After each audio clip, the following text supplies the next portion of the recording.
दूसरे मुल्क में जाके, मुसलमान मुल्क में जाके मंदिर का इफ्तिताह करना। एंड देन सेकंड जो है वो ये बंदे जो छुड़वा लेना है।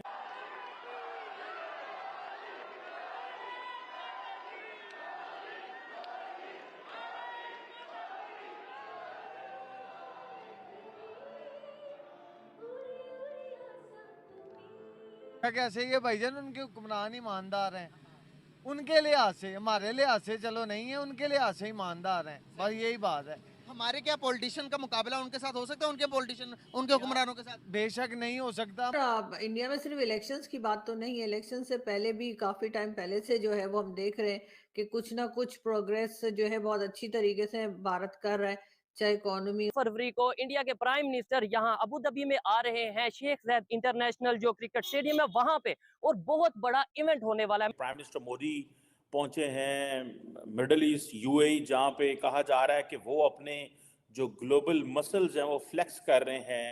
और जो वहाँ पे एक बाब्स मंदिर जो है, एक अथॉरिटी है जिनके तहत एक मंदिर जो है वो बनाया गया है, नरेंद्र मोदी साहब उसका इफ्तिताह करने वहाँ पहुँच गए हैं। मैं ये समझता हूँ कि अबू धाबी या दुबई या यूएई की हिस्ट्री का सबसे बड़ा इंडियन कम्युनिटी का इवेंट है, जिसमें 2, 4, 5 हजार नहीं बल्कि 60,000 के करीब जो इंडियंस हैं मौजूद होंगे। इंडिया के प्राइम मिनिस्टर भी मौजूद होंगे। अब ये 1 लाख से ऊपर लोगों को जो है अपॉइंटमेंट लेटर्स दिए जा रहे हैं, तो कहीं ना कहीं पाकिस्तान को सीखना तो पड़ेगा मेरे ख्याल है। आपने ये कहा था, मुझे याद है मेरे शो पे ही कहा था कि इंडिया जो है वो कतर से अपने जो फॉर्मर रिटायर्ड नेवी ऑफिशियल्स हैं वो छुड़वा लेगा।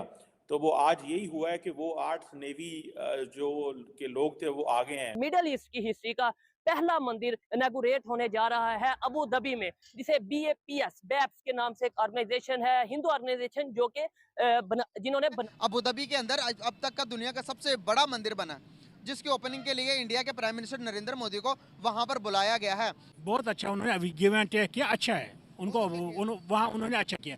यहाँ नहीं बना, यह इस्लामिक रिपब्लिकन पाकिस्तान, यहाँ इजाज़त नहीं होना चाहिए। एक बाब्स मंदिर जो है, एक अथॉरिटी है जिनके तहत एक मंदिर जो है वो बनाया गया है, नरेंद्र मोदी साहब उसका इफ्तिताह करने वहाँ पहुँच गए हैं। और एक और बड़ी डेवलपमेंट ये है कि तार साहब आपने ये कहा था, मुझे याद है मेरे शो पे ही कहा था कि इंडिया जो है वो कतर से अपने जो फॉर्मर रिटायर्ड नेवी ऑफिशियल्स हैं वो छुड़वा लेगा। तो वो आज यही हुआ है कि वो 8 नेवी जो के लोग थे वो आ गए हैं। तार साहब इन दोनों इवेंट्स को कैसे देखते हैं, दूसरे मुल्क में जाके, मुसलमान मुल्क में जाके मंदिर का इफ्तिताह करना। एंड देन सेकंड जो है वो ये बंदे जो छुड़वा लेना है। How do you see these developments particularly for prime minister Modi's politics?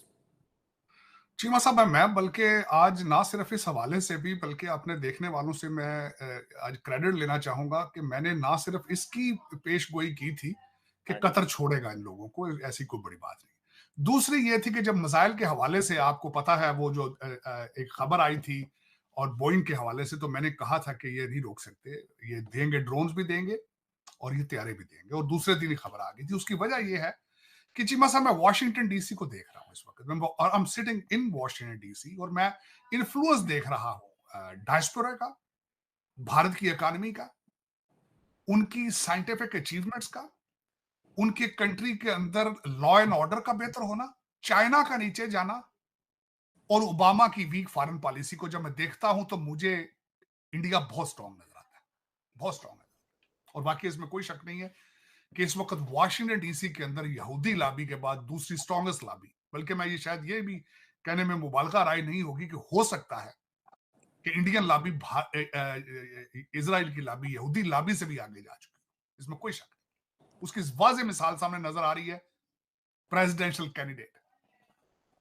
फिर जो उनका सबसे बड़ा वेपन जो है भारत का, वो कंप्यूटर के ऊपर उनकी स्किल्स है। भारत का सबसे बड़ा वेपन उनका जो है उनका इंस्टीट्यूट ऑफ टेक्नोलॉजी, उनका इंडियन इंस्टीट्यूट ऑफ मैनेजमेंट, ये सबसे बड़ा वेपन है इंडिया। आपको बताऊं कि ये किधर का, किधर आप बताएं। अगर ये रक्षा आपको मिल जाए तो चलाएंगे? इलेक्ट्रिक है, बिजली का ना पेट्रोल की झंझट ना CNG की झंझट, चार्ज करें और चलाते जाएं। ये कितने किलोमीटर चलता है चार्ज? ये 500 तकरीबन 500 किलोमीटर चलेगा एक चार्ज पे। एक चार्ज पे पूरा दिन तो आपको निकल ही जाएगा। हाँ बिल्कुल ठीक दिन है। निकलेगा कि 2 दिन निकलेंगे? 2 दिन निकल जाएंगे, 500 किलोमीटर तो बड़ा है। 2-3 दिन निकल जाएंगे। हाँ अच्छा, वैसे टेक्नोलॉजिकल एडवांसमेंट हम ज्यादा हैं कि हमारे आस पड़ोस के मुल्क ज्यादा हो गए हैं? हाँ, आस पड़ोस के मुल्क ज्यादा हो। टेक्नोलॉजी उनमें ज्यादा है। हाँ उनमें ज्यादा। अच्छा, मैं बताऊंगा आपको तो आप हैरान हो जाएंगे, किधर का है हाँ बताएं, चले कि बता दूं? बताएं। आप मानेंगे नहीं फिर। चलो बताएंगे तो पता लगेगा ना। ये इंडिया में ही है वाकई में। इंडिया में ही हाँ है। जी। हाँ तो यही तो हम कह रहे थे, हाँ जी। इंडिया का हो सकता है। अच्छा, मेरी एक बात बताएं कि एक टाइम में 2 मुल्क अलहदा हुए, आज वो उन्होंने अपनी गाड़ी इलेक्ट्रिक कर ली, उन्होंने अपनी रेलवे निज़ाम इलेक्ट्रिक कर ली, उन्होंने हर एक चीज़ को इलेक्ट्रिक कर लिया, उन्होंने सोलर पर चला रहे हैं वो सारी चीज़ें। हम क्यों नहीं कर पा रहे? उनके 24 सूबे हैं, पाकिस्तान के सिर्फ 4 सूबे हैं। अच्छा, ठीक है ना, उनका मुल्क बहुत बड़ा है, उनका एक एक सूबा पूरे पूरे पाकिस्तान जितना है। अभी तो आप कह रहे थे वो तरक्की नहीं कर रहे। वो तरक्की करने की बुनियाद है ना कि उनको मुल्क बहुत बड़ा है। हाँ। ठीक है ना। हमारा भी छोटा नहीं है, अगर रकबे के लिहाज से बात करेंगे तो हम भी बहुत बड़े, आबादी के लिहाज से बात करेंगे दुनिया के 5वें बड़े मुल्क हैं हम। दुनिया के 5वें मुल्क है, लेकिन इंडिया के मुकाबले भी नहीं है। इंडिया बहुत बड़ा है, ये आपको भी पता है। तो क्या मुकाबला नहीं कर सकते हम उनका? मुकाबला तो कर लेंगे, क्योंकि मुकाबला तो कर सकते हैं। मुकाबला किस में कर सकते हैं हम? मुकाबला टेक्नोलॉजी में, हर चीज में कर सकते तो हैं। अभी तक कर नहीं पा रहे, क्या बात है? क्या कहना है, मुकाबला कर सकते हैं मौजूदा टाइम में कर सकते हैं, क्योंकि इकोनॉमिकल लिहाज से? हमारी जो हुकूमतें हैं ना वो साथ नहीं दे रही।